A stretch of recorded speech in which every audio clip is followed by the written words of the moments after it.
Hai investor saham, gimana kabarnya? Portofolio saham kalian masih kebakaran ya? Nggak dipungkiri, semester pertama tahun ini jadi mimpi buruk bagi para pemburu cuan di pasar saham. Sempat pecah rekor di level 9.174 poin akhir Januari lalu, IHSG terus-terusan terjun bebas ke level 6.000 poin, bahkan sampai pertengahan Juli ini. Dibanding 5 tahun lalu, IHSG bahkan sudah minus 2,5% loh. Bayangin, kamu investasi mulai 2021, tapi saham yang kamu beli sekarang harganya nggak banyak bertambah atau malah amblas. Contohnya, saham Bank BCA yang paling laku di bursa. Harganya sekarang di kisaran 6 ribuan, itu udah lebih murah dari 5 tahun lalu. Penyusutan harga terjadi karena investor ramai-ramai jual saham. In this economy, kalian pilih ikutan jual aset, tutup mata sambil uninstall aplikasi investasi, atau pelan-pelan tetap beli nih.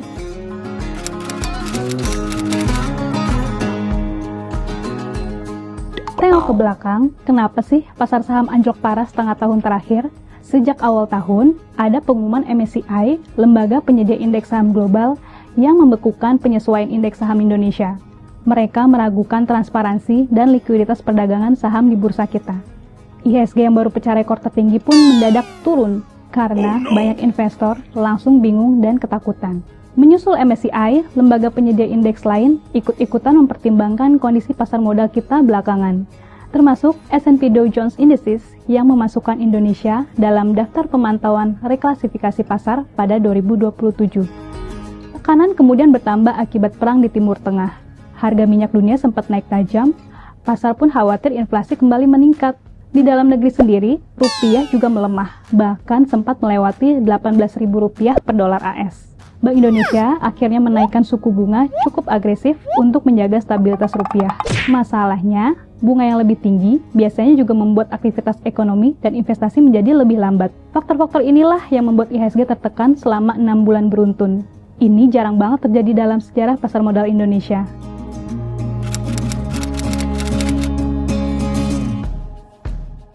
Sebelum ini, pelemahan IHSG beruntun paling lama terjadi selama 5 bulan, yaitu pada semester 1 2018.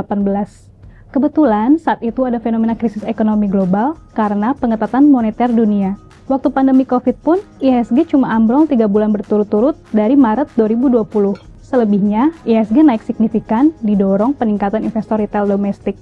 Lantas, bagaimana proyeksi di paruh kedua 2026? Menurut beberapa analis sekuritas, Juli ini bisa jadi awal yang positif bagi kebangkitan bursa Indonesia. Soalnya, hampir setiap Juli IHSG kita menghijau. Saat ini para analis mencatat, valuasi harga-harga saham kita sudah sangat murah, termasuk saham yang fundamentalnya bagus. Sayangnya, kondisi ekonomi global belum juga cukup mendukung. Perang di Timur Tengah masih belum pasti. Walaupun harga minyak mentah sudah lebih landai, nasib perjanjian damai di Timur Tengah masih tidak pasti. Investor jadinya masih agak khawatir nih soal inflasi berkepanjangan. Dari dalam negeri, sentimen MSCI juga masih membayangi nih. Mereka akan mengumumkan pertimbangan lanjutan terhadap pasar saham kita di November nanti. Ini termasuk soal keputusan evaluasi status pasar, masih emerging market, atau turun kelas ke frontier market. MSCI juga mau lihat nih, kita beneran konsisten mereformasi pasar modal atau enggak. Selain itu, sentimen negatif masih datang dari nilai tukar rupiah yang masih bertengger di kisaran Rp18.000 per dolar AS. Padahal, BI sudah menaikkan suku bunga acuan di luar perkiraan. Fundamental ekonomi kita juga masih mengkhawatirkan, walaupun pertumbuhan ekonomi masih bagus di level 5%, beberapa indikator ekonomi lainnya seperti nilai ekspor-impor dan APBN justru makin defisit. Beberapa sekuritas akhirnya menurunkan target IHSG di akhir tahun. Dari yang awalnya optimis bisa 10.000, sekarang tiarap di level 7.000-an.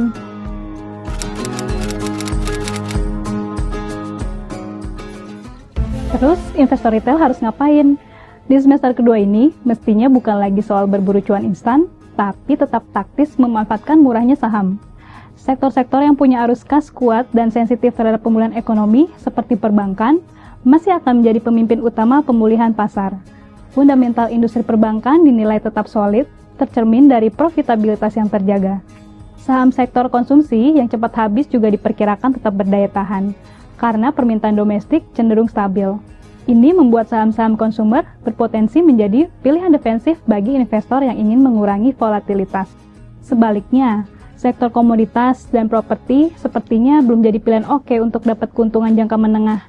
Ketidakpastian harga komoditas global dan kebijakan produksi dalam negeri diprediksi masih bikin kinerja emiten sektor ini volatile. Sementara itu, sektor properti masih sensitif dengan dinamika suku bunga dan kemampuan daya beli masyarakat.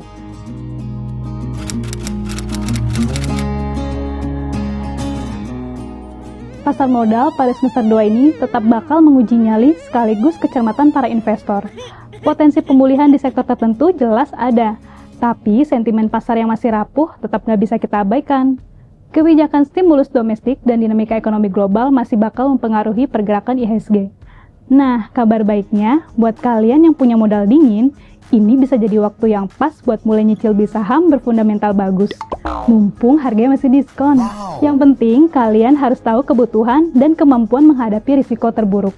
Gimana? Udah siap belum?